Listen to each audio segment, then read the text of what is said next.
नमस्कार, मैं हूं संदीप चौधरी। रात के 9 बजने को हैं। आप देख रहे हैं नेशनल न्यूज सेंटर और आज की नेशनल न्यूज सेंटर की टॉप स्टोरी। आज देश के उत्तराखंड और उत्तर प्रदेश में बीजेपी की प्रचंड जीत के बाद मोदी सरकार का अंदाज बदल सकता है। मोदी सरकार का नया वर्जन 2.0 2.0 सामने आ सकता है। सरकार के फैसले लेने और कामकाज की रफ्तार तेज हो जाएगी। नोटबंदी की तर्ज पर मोदी सरकार 5 नए सख्त फैसले कर सकती है। इसका मकसद काले धन पर, काला बाजारियों पर अंकुश लगाना तो है ही, साथ ही साथ मध्यम वर्ग को बड़ी राहत भी देना है। देखिए,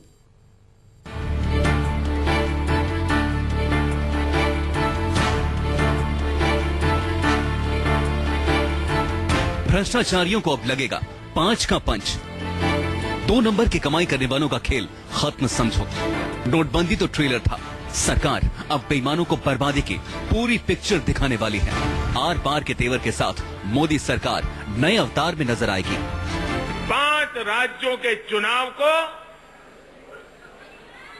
नए हिंदुस्तान की एक नई नींव के रूप में मैं देख रहा हूं। पीएम मोदी हिंदुस्तान को न्यू इंडिया की शक्ल देने वाले हैं। इसके लिए मोदी जल्द 5 ऐसे बड़े फैसले ले सकते हैं जिससे 2 नंबर की कमाई करने वालों की लुटिया डूब सकती है।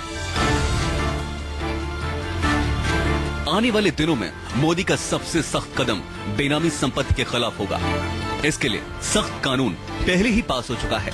अब मोदी सरकार बेनामी प्रॉपर्टी जब्त करने के लिए आर पार के बोर्ड में दिख सकती है। दूसरा बड़ा फैसला बैंक डिफॉल्टर्स के खिलाफ सख्त कार्रवाई का होगा। बैंकों का लोन लेकर मौज करने वालों की अब नींद उड़ सकती है। सरकार कुछ ऐसे कड़े नियम बना सकती है कि बड़े डिफॉल्टर्स के लिए लोन लेकर नहीं चुकाना महंगा पड़ सकता है।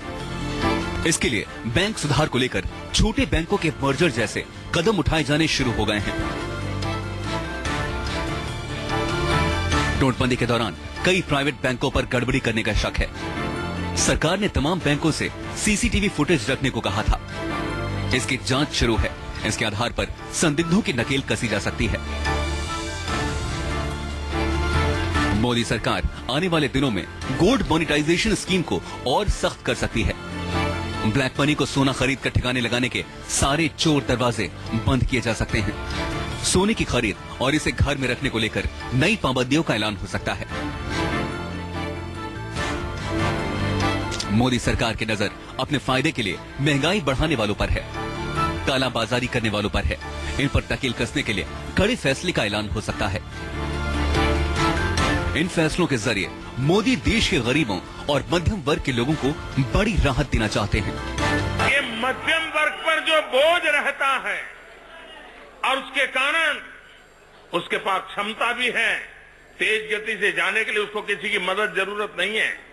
सिर्फ वो इतना ही चाहता है कि रुकावटें दूर हो, वो दौड़ करके कुछ करने के लिए क्षमता रखता है।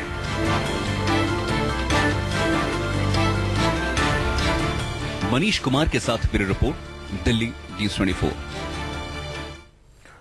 और मेरे साथ हमारे एडिटर इनपुट सुकेश रंजन जुड़ चुके हैं। सुकेश, जो नतीजे आए खास उत्तर प्रदेश उत्तराखंड की अगर मैं बात करूं, जो नया नैरेटिव क्रिएट किया है प्रधानमंत्री मोदी ने, वो अमीर बनाम गरीब। उनके नोटबंदी के सर्जिकल स्ट्राइक का पुरजोर समर्थन भी होता दिखा, गरीबों ने किया। अब उन्हें और कुछ भी देना है और साथ ही साथ जो पारंपरिक वोट बैंक था, जो मिडिल क्लास बीजेपी की पारंपरिक वोट बैंक थी, उससे कुछ नहीं मिल रहा था।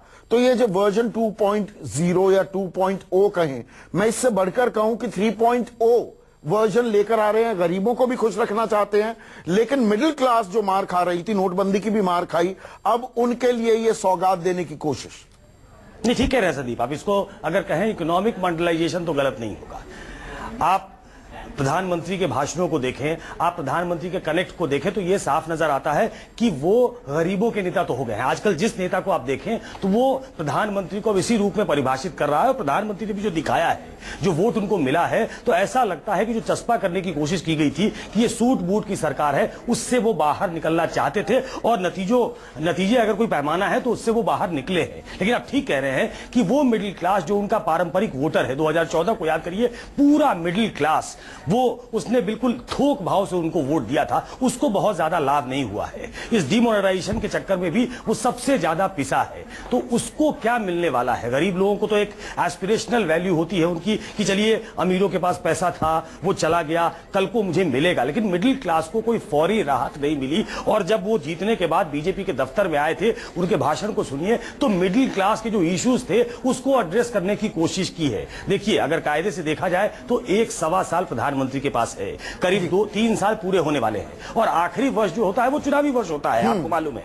तो ये जितने भी कार्यान्वयन करने हैं, जो पॉलिसी में फेरबदल करना है, जो कुछ नए कानून बनाने हैं, जिसका हवाला हमने दिया कि क्या क्या करना चाहते हैं, क्या क्या उनके रडार पे है, तो उसका एक खाका तैयार है। उसमें एक्सेलरेट करने की जरूरत है ताकि 2019 तक के चुनाव में कम से कम ऐसा लगे कि वो मिडिल क्लास के इश्यूज को एड्रेस कर रहे हैं। तो गरीब जो है वो उनकी कॉन्स्टिट्यूएंसी का हिस्सा है। देखिए, ये इकोनॉमी जो है आजकल पॉलिटिक्स से लिंक्ड है, तो आप उसको छोड़कर राजनीति करें, वो नहीं हो सकता। ये जो पारंपरिक पॉलिटिक्स थी उसको तोड़ दिया है प्रधानमंत्री ने, ऐसा नतीजे बताते हैं। तो मिडिल क्लास को साथ लेना और गरीब चूंकि साथ आ चुका है, ये कॉकटेल ऐसा है जो अनबीटेबल है, उसको बीट करना बहुत मुश्किल होगा। तो ये कहीं ना कहीं प्रधानमंत्री का नजरिया जो है, प्रधानमंत्री का लक्ष्य जो है, निशाना जो है, वो इस तरफ है। बिल्कुल। और पुरानी एक सोच थी कि good economics doesn't make for good politics and good politics does not make for good economics. यहां दोनों